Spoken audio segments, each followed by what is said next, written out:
배에 오르심에 제자들이 따랐더니 바다에 큰 놀이 일어나 배가 물결에 덮이게 되었으되 예수께서는 주무시는지라. 그 제자들이 나와 깨우며 이르되 주여 구원하소서, 우리가 죽겠나이다. 예수께서 이르시되 어찌하여 무서워하느냐. 믿음이 작은 자들아 하시고 곧 일어나사 바람과 바다를 꾸짖으시니 아주 잔잔하게 되거늘 그 사람들이 놀랍게 여겨 이르되 이가 어떤 사람이기에 바람과 바다도 순종하는가 하더라. 아멘. 할렐루야. 반갑습니다. 어느덧 12월에 둘째 주일을 맞이했습니다. 우리 김종 집사님께서 구원의 방주가 되시는 하나님의 은혜로 기도를 하셨던 것처럼 구원의 방주 되신 주품의 교회와 함께 소망의 항구로 나아가는 저와 여러분 되시기를 주님의 이름으로 축복합니다. 어찌하여 무서워하느냐라는 제목으로 이 시간 함께 은혜를 나누겠습니다. 예수님께서 이제 배에 오르셨습니다. 배에 오르시자 그 제자들이 함께 그 배에 올라탔습니다. 자, 마태복음 오늘 본문 8장 23절 한번 보겠습니다. 배에 오르심에 제자들이 따랐더니 바다에 큰 놀이 일어나 배가 물결에 덮이게 되었으되 예수께서는 주무시는지라. 오늘 본문 설교의 배경입니다. 자, 여기서 바다는 세상을 의미하죠. 세상. 그다음에 배는 교회를 의미합니다. 구원의 방주를 의미합니다. 그 예수님께서 머리 대신 교회에 이 배에 오르셨다라는 것은 이 교회의 주인 되시고 머리 되시는 예수님이 배에 계신다, 교회에 계신다라는 의미하고, 그 다음에 제자가 예수님이 탄 그 배에 올라탔다라는 것은 저와 여러분이 구원의 방주인 이 배에, 이 교회에 우리가 올라타게 된 것입니다. 그런데 24절에 바다에 큰 놀이 일어났다. 큰 놀이 일어나 배가 물결에 덮이게 되었으되 예수께서는 주무시는지라. 그렇습니다.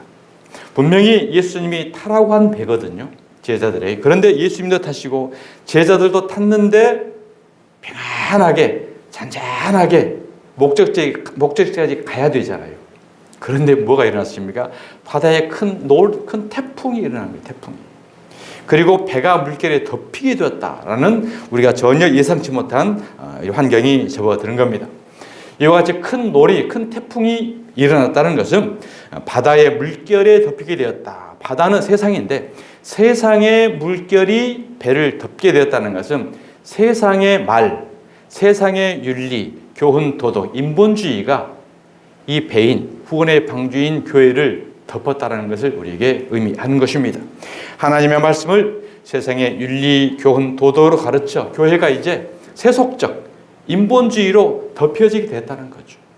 그래서 우리의 영혼이 지금 죽게 되었다라는 것을 오늘 본문은 영적으로 우리에게 말씀을 하는 것입니다. 구약시대에 노아의 홍수 심판이 있었습니다. 노아의 홍수 심판은 물 심판이었죠. 이 물이 바로 하늘에서 내려온 물과 땅에서 솟는 물이 합해져서 모은 세상에 홍수 심판이 일어난 겁니다.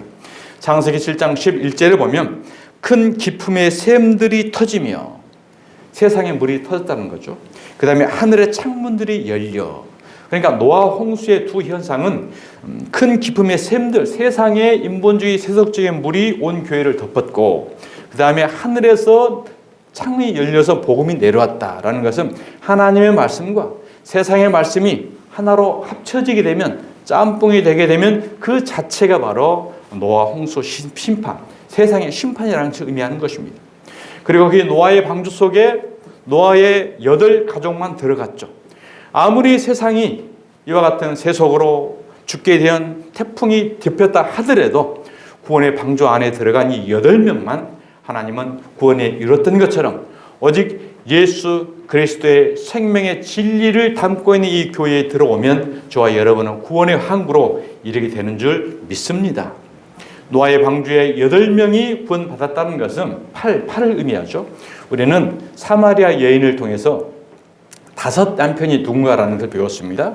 5 남편을 섬겼던 사마리아 여인은 구약 율법을 신앙으로 새겼던 남편이었고, 지금 네가 살고 있는 남편, 여섯째 남편은 유대주의, 율법과 유대의 전통을 같이 섬겼던 그것을 신앙으로 삼고 있던 여섯째 남편을 의미하는 거고, 이 다섯째 남편도 네 남편 아니고 지금 네가 섬기고 있는 여섯째 남편도 네 남편 아니야.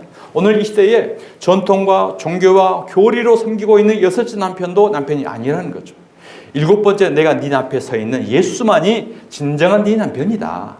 그리고 이 남편이 네 모든 헐과 죄를 지고 안고 십자가에 올라가서 죽어버리고 네 모든 죄를 깨끗이 사하고 나는 천국에 올라가고, 그 다음에 하나님의 영, 예수의 영인 성령을 대신 보내줄 텐데, 그 성령이 네 심령 속에 들어가면 그가 너를 영원토록 네 남편이 돼.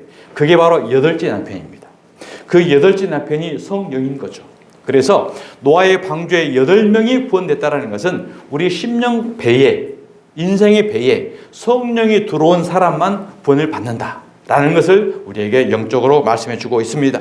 그렇습니다. 사도 바울은요, 하나님의 말씀과 이 세속적, 철학적, 세상적 말씀이 합쳐지는 것을 심판이라고 했고요. 또한 그런 말씀을 다른 복음이다, 다른 예수다, 다른 영을 전해주는 악한 사단의 괴계라고 우리에게 분명히 말씀을 합니다. 계시록 12장 15절 말씀을 한번 보겠습니다. 여자의 뒤에서 뱀이 그 입으로 물을 강같이 토하여 여자를 물에 떠내려 가게 하려 하되. 그렇죠. 이 계시록에 나와 있는 이 말씀이 오늘 본문에 예수님과 제자들이 탄 배를 큰 놀이 일어나서 배를 덮어서 지금 떠밀려 가게 하는 그 현상을 영적으로 우리에게 말하고 있는 것입니다. 여자는 무엇을 의미합니까? 여자는 바로 교회를 의미하는 거죠. 교회를 의미하는 거고, 교회인 저와 여러분을 의미하는 거예요. 그래서 여자의 앞에서가 아니고 뒤에서라는 거죠. 뒤에서 세상의 세속적인 말로서 뱀이, 사단이 그 입으로, 그러니까 사단이 직접 앞에 서서 우리에게 말을 하지 않을 거 아니에요. 어느 누군가의 사람을 통해서 사단이 그 입을 통해서 세상적인 말, 세속적인 말, 새 깊은 샘에서 터지는 세상적인 말을 토해내가지고 그 입으로 물을 강같이 토한다. 바다의 물이라는 것은 바다는 세상이기 때문에 세상의 말씀으로 배를, 교회를 덮어버린다. 이걸 의미하는 거죠. 강같이 토하여 여자를 물에 떠내려 가게 하려 하되, 이 시대의 교회를 세상적, 세속적 물에 떠내려 가게 한다는 거예요. 그러니까 우리가 듣기에는 참 좋은 얘기 말이긴 한데, 그 말들이 예수 그리스도의 십자가의 도가 아니고 인본주의고 세속적이라고 한다면 바로 교회인 저와 여러분을 세속적으로 끌려가게 하는 뱀의 말이라는 것을 우리는 깨달아야 합니다. 그 말씀 들어보니까 참 공감이 되고 귀감이 되고 교훈이 되고 참 좋아. 이런 말씀들은 복음이 아니고 진리가 아니고 어느 곳에선지 종교든지 다 좋은 말을 합니다. 그러나 오직 예수 그리스도의 십자가의 복음의 도를 전하느냐, 하나님의 말씀을 인본주의, 인간적인, 세속적인 말로 전하느냐에 따라서 우리는 홍수를 맞고 있느냐, 아니면 노아의 구원의 방주에 타 있느냐라는 것을 우리 스스로 깨닫게 된다는 것입니다. 그렇습니다. 본문의 내용은 예수님께서 제자들을 이제 산상수훈의 말씀을 마치고 3가지 기적을 베푸셨죠. 나병을 고치고 백부장의 하인의 중풍병을 고쳤고 베드로의 장모의 열병을 고쳤잖아요. 이것은 육체적인 질병을 의미하는 것이 아니고, 물론 육체적인 질병을 고쳤습니다만은 그 육체적인 질병을 통해서 영적인 계시를 우리에게 말씀해 주셨다라는 거죠. 나병이 무엇이었습니까? 이 나병은 아무 영적 감각이 없는, 아파도 아픈 감각이 없고 고통도 고통인지도 모르는 오늘 이 시대에 영적으로 무감각해버리는 그러한 성도들을 영적 나병 환자다. 백부장의 중풍병이 걸린 성도는 무엇이었습니까? 육체는 멀쩡해요. 아무렇지도 않아요. 경건의 모양은 있으나 경건의 능력이 없는 중풍병. 육체는 괜찮은데 걸음도 신찮고 행동이 부자연스러운 이런 저런말의 신앙 같은 그러한 오늘 이 시대의 성도들을 우리에게 이야기하는 거고, 베드로의 열병은 무엇입니까? 무모한 열병, 무모한 열정. 그것을 통해서 정말 예수를 십자가에 못 박아버리는 유대주의적인 이런 것을 우리에게 이야기를 했던 겁니다. 그런 것들을 예수님이 고치러 왔다. 그래서 그런 것들을 다 고치고 예수님의 십자가 복음의 진리로 영적으로 온전히 새롭게 한다는 것을 우리에게 보여주셨던 것입니다. 그래서 그런 것들을 하고 그 다음에 이제 제자들을 배를 타고 간다는 것은 바로 소망의 항구인 천국에 이르도록 우리의 신앙의 여정을 제자들을 배 태우고 가면서 영적 훈련, 다시 새롭게 하는 그런 것을 영적 훈련을 시키기 위한 하나님의 계시였던 것입니다. 그러니까 단순하게 한 배를 타서 예수님과 제자가 탔다가 큰 풍랑이 일어나니까 그 어려움을 구해줬다라는 단순한 의미보다는 우리의 신앙의 여정을 이 한편의 사건을 통해서 전체적인 것을 우리에게 보여준다는 거죠. 자, 그래서 이 본문의 내용은 구약의 시편에 이미 계시된 내용입니다. 예수님께서 이 땅에 베푸셨던 모든 공생의 사역들은 그냥 일시적으로 즉흥적으로 한 게 아니에요. 다 구약의 창세전에 하나님의 계획된 작정된 속에서 예수님이 오셔서 말씀을 하시고 기적을 베푸시고 행하셨던 그런 모든 내용을 다 나타내게 된 것입니다. 자, 그래서 시편 107편 23절을 보겠습니다. 배들을 바다에 띄우며 큰 물에서 일을 하는 자는, 그렇죠, 배는 뭐라고 그랬죠? 교회라고 그랬죠.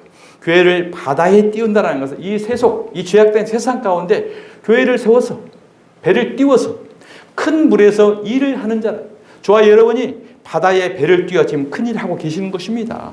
마음과 뜻과 정성을 다해서 지금 몸된 교회를 섬기고 있잖아요. 그러니까 저와 여러분이 배들을 세상 바다에 띄워서 지금 구원의 큰 사역을 지금 하고 있는 거예요. 하는 자는 여호와께서 행하신 일들과 그의 기이한 일들을 깊은 바다에서 보나니, 우리 영적으로 이제 이 구속사를 지금 보게 되잖아요. 신앙생활을 하시면서 여호와께서 명령하신즉 광풍이 일어나, 여호와께서 명령하신즉. 그렇습니다. 하나님의 백성들이 신앙의 바른 진리로 깨닫지 못하면요, 하나님의 광풍을 일으킵니다. 제자들이 지금 올바른 하나님의 예수님을 지금 알아보지 못했기 때문에 일부러 갈릴리 바다에 광풍을 일으키게 하신 거예요. 우리 삶 가운데에도 때로는 우리에게 광풍이 일어나게 합니다. 태풍이 일어나게 합니다. 그것은 뭐예요? 그것을 통해서 예수님, 하나님을 바로 깨닫게 하기 위한 훈련의 방편이라는 거죠. 자, 24절 보세요. 여호와께서 행하신 일들과 그의 기이한 일들을 깊은 바다에서 보나니, 보죠. 자, 25절. 여호와께서 명령하신 즉, 여호와께서 명령하셨다는 거예요. 광풍이 일어나 바다 물결을 일으키느니라. 자, 26절. 그들이 하늘로 솟구쳤다가, 그들이 무엇입니까? 세상 바다의 물이잖아요. 세속적인 인본주의인 이 세속적인 세상 말이잖아요. 정치, 경제, 철학, 이런 모든 말들이 지금 기독교의 강단에서 지금 홍수처럼 터져나오고 있습니다. 오늘도 정치적인 얘기 많이 나올 것이고 윤리적인, 세상적인, 철학적인 계속 흘러나올 거예요. 이게 바로 바다의 물이 지금 솟구치는 거예요. 솟구쳤다가 깊은 곳으로 내려가나니 결국은 그들은 지옥 깊은 곳으로 내려가야 된다는 거죠.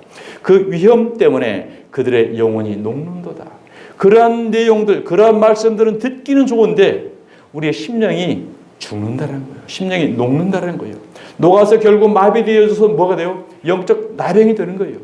어느 것이 진리인지 어느 것이 비진리인지 쓰레기인지 이걸 구분이 안 돼요. 우리 육체적으로 감각적으로 듣기 좋으면 은혜스럽다라고 이와 같이 돼버리는 게, 이게 이제 영적 나병 환자가 된다는 것입니다. 자, 27절. 그들이 이리저리 구리며 취한 자 같게 비틀거리니. 오늘 이 현상이 술 취하면, 여러분 한번 취해 보셨어요? 모르시죠? 안 취해 보셨어요?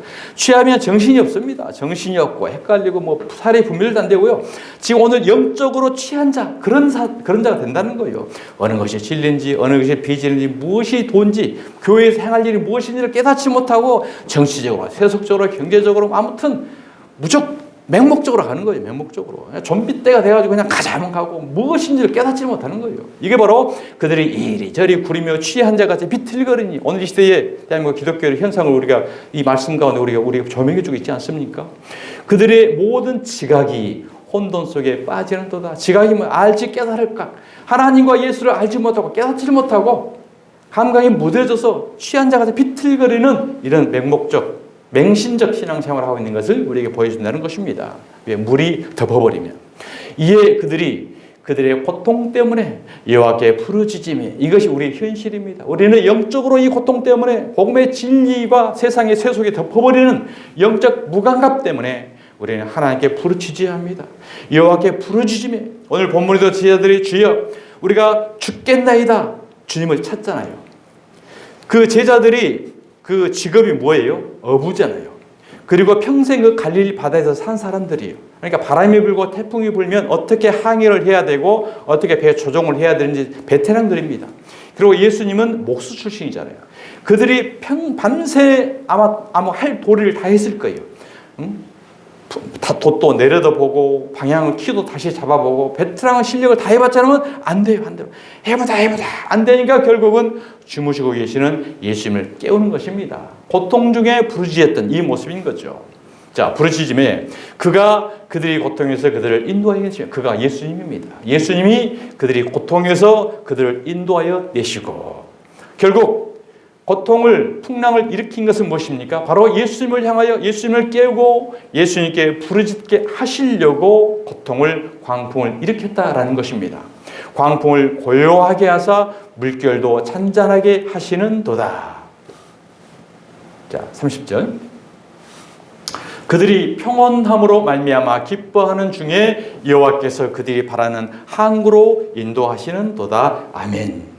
하나님께서 광풍을 일으키게 해서 결국 그들이 여호와께 부르짖었더니 그 부르짖은 기도의 응답대로 예수님께서 바다와 풍랑을 잔잔케 하시고 그들의 소망의 항구로 인도하셨다는 것입니다. 그래서 결국은 31절에 여호와의 인자하심과 인생에게 행하신 기적으로 말미암아 그를 찬송할지로다. 그를 찬송하게 하시려는 이 뜻이, 이 목적이 우리를 지으신 목적입니다. 내가 나를 찬송하게 하려고 우리를 지으셨거든요. 하나님을 찬송하게 하시려고 우리를 지었는데 하나님을 찬송한 게 아니고 세상을 찬송하고 사람을 찬송하고 자신을 찬송하거든요. 그렇기 때문에 때로는 풍랑도 일으키게 하고 광란도 일으키고 고난을 주어가지고 결국 부르짖게 해서 하나님의 도우심을 힘입어서 결국 하나님을 찬송하게 하시려는, 이것이 하나님이 저와 여러분을 구원하시는 인도의 길이라는 것입니다. 예수님께서 바다를 잠잠케 하신 사건은 두 가지의 목적이 있죠. 제자들의 그 연약한 믿음을 단련시켜서 훈련시키는 것이 하나의 목적이었고, 두 번째는 이 바다 가운데 세상과 풍랑을 관장하고 조종하고 있는 사단을 물리치려는 예수님의 두 가지 목적을 오늘 갈릴리 풍랑을 통해서 우리에게 보여주고 있는 것입니다. 자, 계시록 13장 1절을 보겠습니다. 내가 보니 바다에서 한 짐승이 나오는데, 그랬죠. 자, 바다라는 것은 세상을 의미하는 거, 세상은 공중권세 잡은 사단이 지배하는 곳이 세상입니다.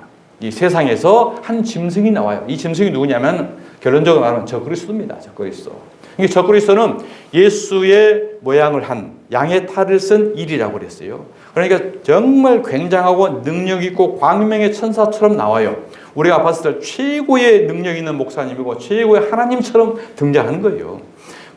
나오는데 뿔이 열이요, 권세가 엄청나고 머리가 7이라 명석합니다. 완벽한 지혜와 두뇌와 지혜를 다 가지고 있어요. 그 뿔에는 10왕관이 있고 왕처럼 어마어마한 세상 권세를 다 지은 것 같은 그 머리들에는 신성모독하는 이름들이 있더라. 이게 적그리스도인데, 하나님의 영이 임하지 않는 사람은, 세상적 사람들이 봤을 때는 그가 하나님이에요.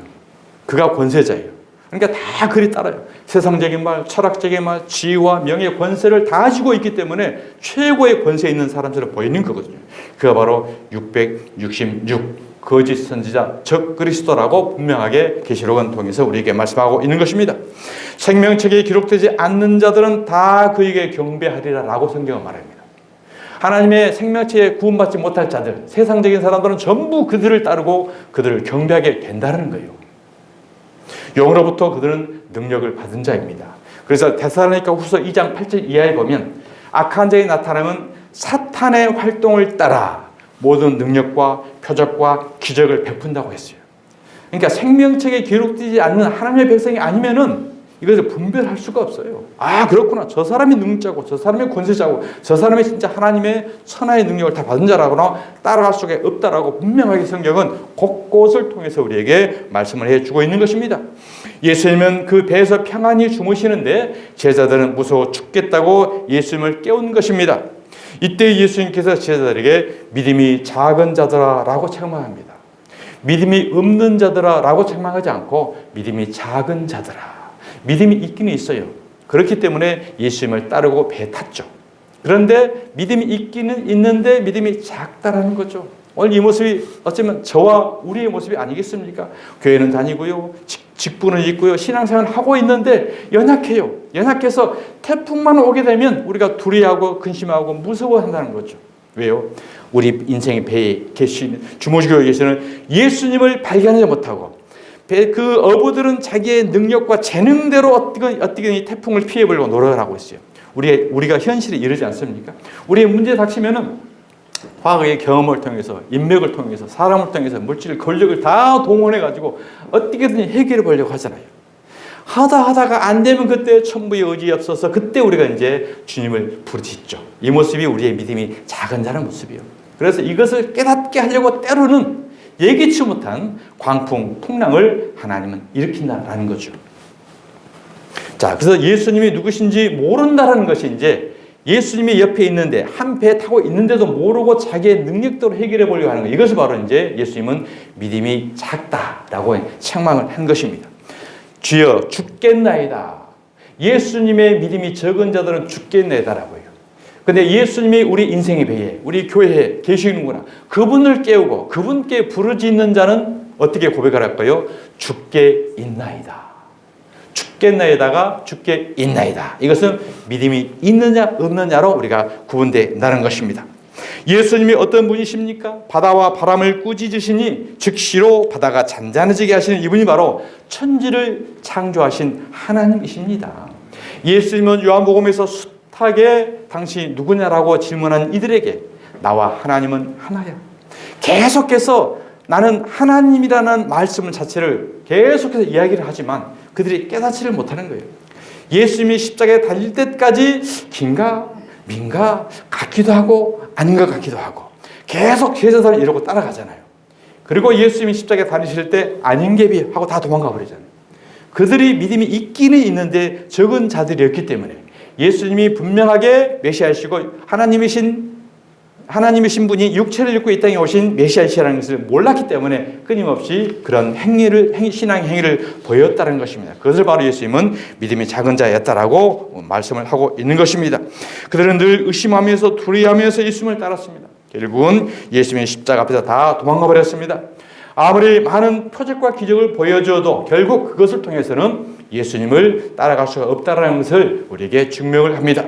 수많은 사람들은 예수님께 표적을 구하였으나 예수님은 악하고 음란한 세대가 표적을 구하나 내가 보여줄 표적은 요나의 표적밖에 없다라고 분명하게 표적의 정의를 내리셨습니다. 그 요나의 표적이 무엇이었습니까? 요나의 표적이 바로 십자가 사건이었던 것입니다. 예수님이 풍랑을 잔잔하게 하신 사건은 요나의 이 풍랑 사건과 비슷합니다. 거의 맥락이 비슷하죠.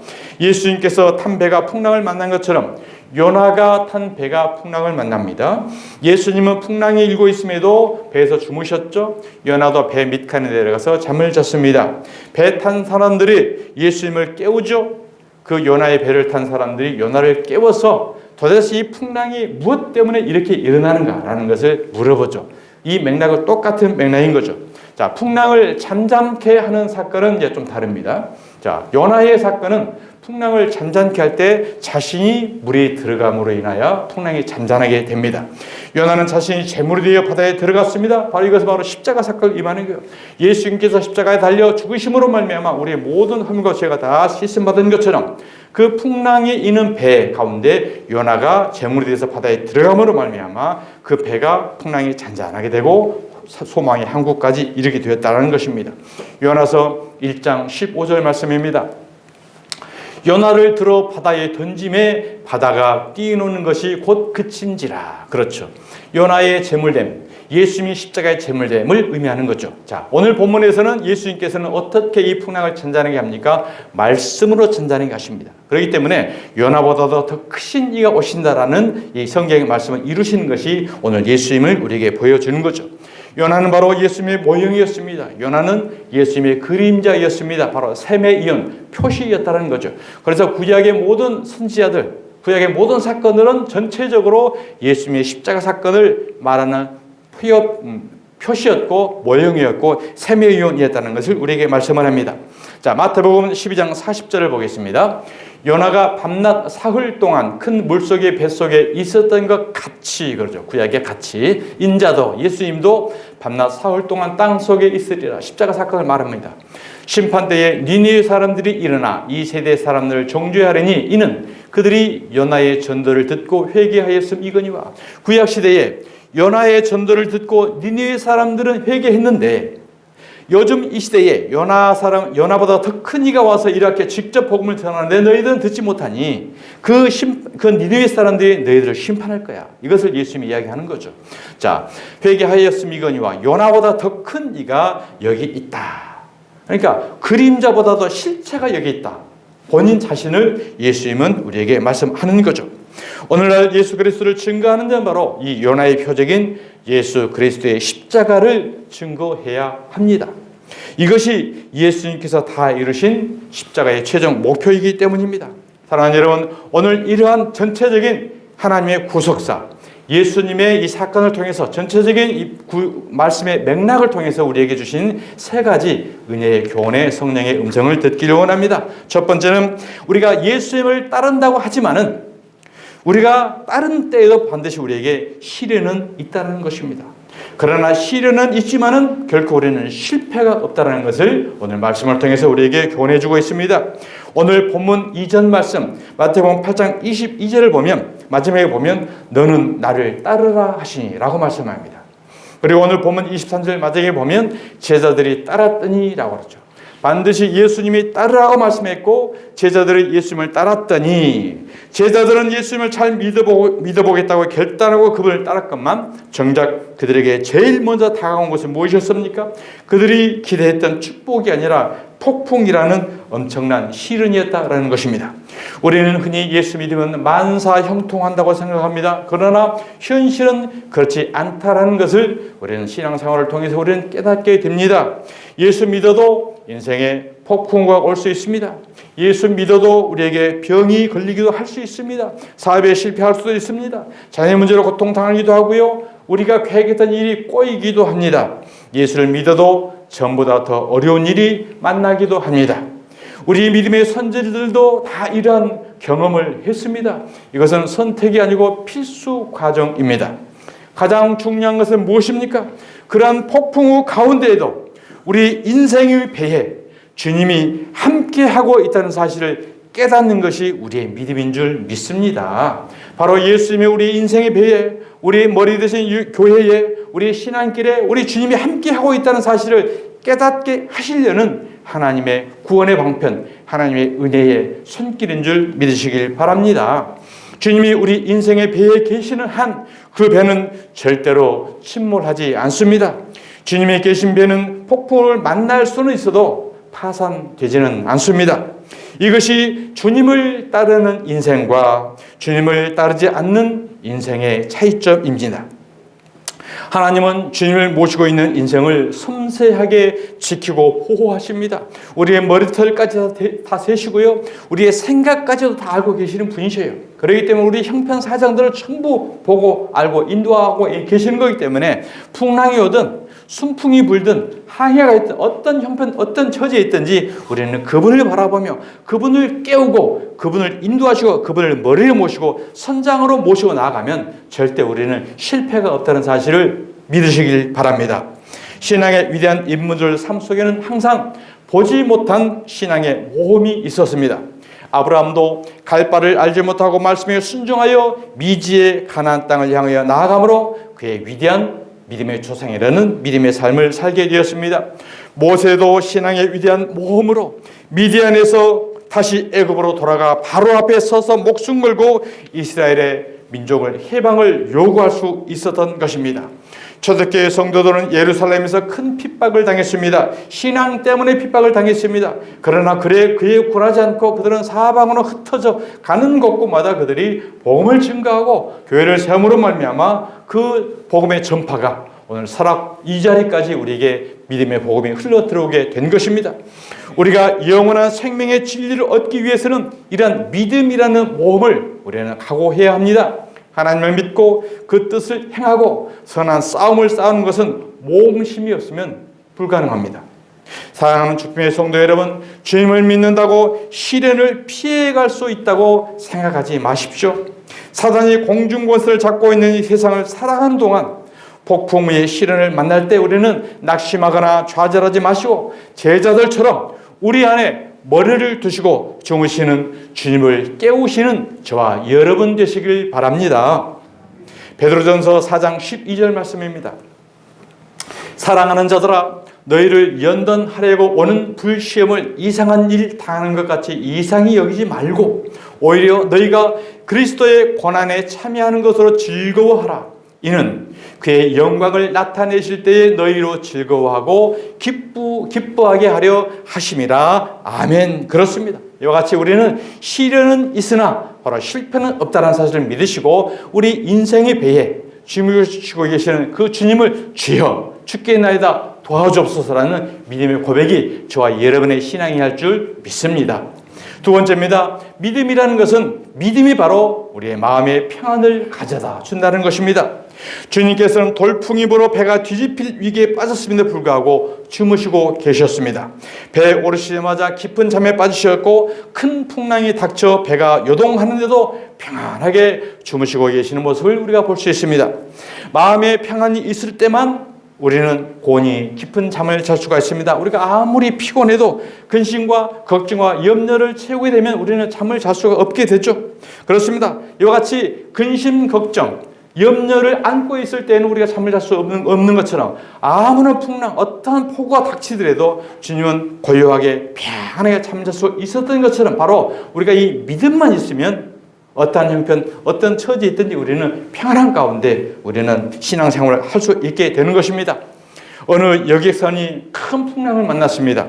그래서 그야말로 죽음의 항해를 하고 있었습니다. 많은 사람들이 배에 있는 물건들을 다 바다에 던지고 아우성을 치면서 고통을 당하고 있는데 어느 한 소녀 한 사람만 아무렇지 않게 편하게 태연하게 있는 거예요. 그래서 어떤 사람이 물었습니다. 도대체 너는 이 폭풍 난리 속에 왜 이렇게 너는 평안할 수 있니? 그랬더니 그 소녀의 한 얘기가 저는 아무 걱정 않습니다. 이 배의 선장이 우리 아버지거든요. 우리 아버지인데 제가 뭘 걱정할 수 있겠어요? 라고 이야기했다고 합니다. 그렇습니다. 바로 이처럼 아버지 하나님께서 저와 여러분에게 선장이 되어주시고 아버지가 되어주시고 구세주가 되어주시기 때문에 이러한 믿음만 있다고 한다면 아무리 폭풍이 일어도 우리는 근심, 걱정 영이 없이 예수님처럼 평안한 가운데 우리는 항해를 하게 될 줄 믿습니다. 사랑하는 성도 여러분, 주님께서 부활하신 후 첫 번째로 제자들에게 찾아오셔서 하신 말씀이 무엇입니까? 너희에게 평안이 있을지어다 라는 말씀입니다. 그리스도는 당신이 그 크신 평강을 말씀을 통해서 성령을 통해서 저와 여러분에게 주셨습니다.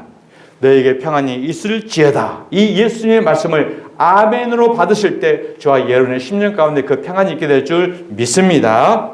그러므로 우리 성도들은 어떤 위기를 만나도 요동치 말고 주님처럼 하나님의 아버지의 선하신 길을 믿고 담대하게 나아가는 저와 여러분 되시기를 주님의 이름으로 축복합니다. 시편 4장 4편 8절 말씀입니다.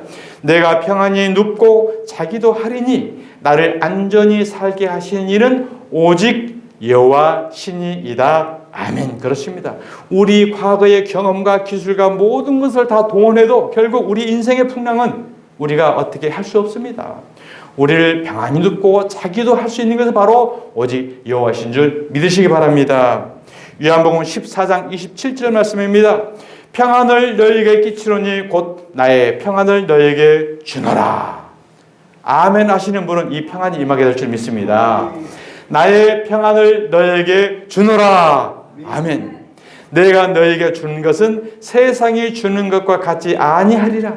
너희는 마음에 근심하지도 말고 두려워하지도 말라. 이 평안을 받으신 저와 여러분은 어떤 우리 인생에 폭풍이 오더라도 환란이 오더라도 예수님처럼 평안한 가운데 주님을 바라보고 우리의 인생의 배에 우리 교회의 배에 선장을 그분께 맡기면 걱정이 없잖아요. 선장이 아버지이기 때문에 그 딸은 아무 근심 걱정이 없는 것처럼 우리 교회의 선장, 우리 인생의 배의 선장 예수님께 맡기십시오. 그러면 어떤 풍랑이든지 우리는 맡기고 근심 없는 항해를 하게 될 줄 믿습니다. 마지막 세 번째입니다. 문제 앞에 두려워하는 것은 믿음이 적은 까닭이라고 우리에게 말씀합니다. 주님께서는 어찌하여 무서워하느냐 믿음이 적은 자들아 라고 책망하셨습니다. 우리는 인생을 살아가면서 크고 작은 인생의 문제들을 만나게 됩니다. 그리고 그럴 때마다 우리는 두려움에 빠지고 염려하기 일쑤죠. 주님은 그 두려움의 원인이 바로 우리에게 믿음이 적기 때문이라고 말씀을 합니다. 문제를 만났기 때문에 두려운 것이 아니라 믿음이 적기 때문에 두려운 것이다. 문제를 만났기 때문에 문제가 아니라 믿음이 적기 때문에 문제다.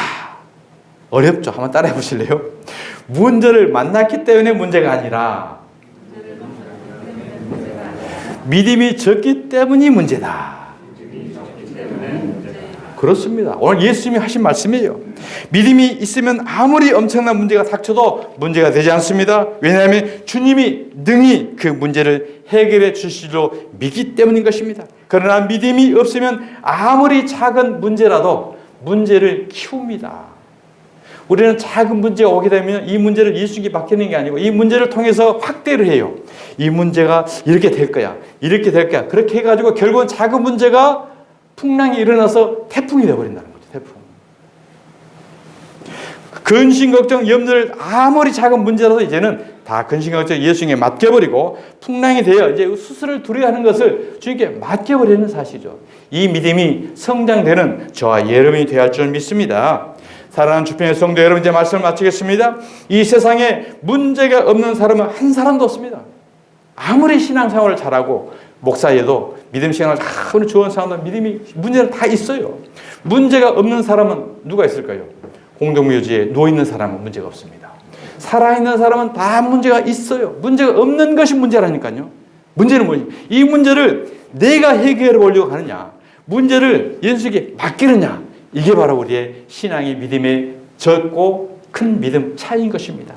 한번 몸을 걸고 죽게 아니면 갑으로 치기잖아요.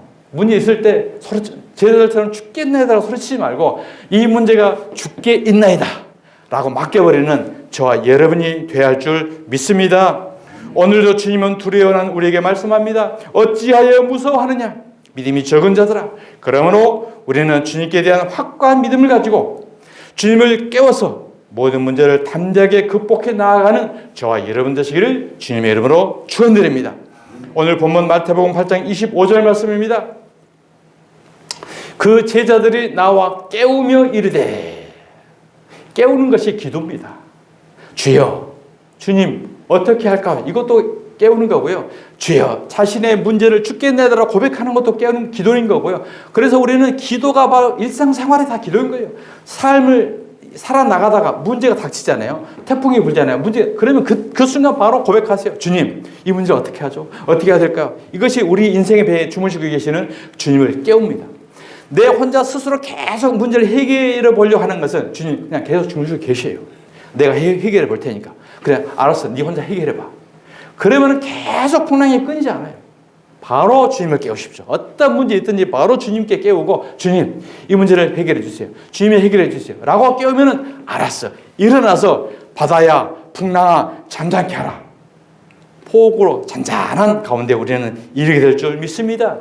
제자들이 나와 깨우며 이르되 주여 구원하소서 우리가 죽겠나이다. 이 믿음의 고백이 주여 구원하소서 우리가 죽게 있나이다. 이 믿음의 고백으로 나아가는 저와 여러분이 되어야 할 줄 믿습니다. 누가복음 12장 28절 말씀입니다. 오늘 있다가 내일 아궁이에 던져지는 들풀도 하나님이 이렇게 입히시거든 하물며 너희일까 보냐. 믿음이 작은 자들아. 우리가 늘 근심과 걱정에 염려하는 건 뭐예요? 이 땅에서 먹고 사는 문제잖아요. 하늘에 나는 새도 들에 나는 들풀도 먹이고 입히시거늘 뭘 염려 뭘 걱정하느냐. 아무튼 모든 것을 우리 인생을 다 주님께 맡기고 주여 일어나소서 주여 도와주소서 죽겠나이다 죽게 있나이다라는 믿음의 고백으로 날마다 믿음의 승리의 삶을 살아가는 저와 여러분 되시기를 주님의 이름으로 축원드립니다. 아버지 하나님, 오늘 말씀을 통해서 늘 우리는 염려하고 근심하고 두려워했던 두려움에 빠져 있었던 것을 우리가 말씀을 통해서 깨닫게 됩니다. 믿음이 작은 자들아 왜 두려워하느냐. 우리 인생의 배에, 우리 심령의 배에, 우리 교회의 배에 주님이 계시는 것을, 주님이 주무시고 계시는 것을 우리는 깨달았습니다마니 주님을 주무시게 하시는 것이 아니라 주님을 깨우시는 우리의 인생의 믿음의 길을 살아가는 저희들 될 수 있도록 성령님께서 우리를 통치하시고 지배하시고 인도하여 주옵소서. 거룩하신 예수 그리스도의 이름으로 기도드리옵나이다. 아멘.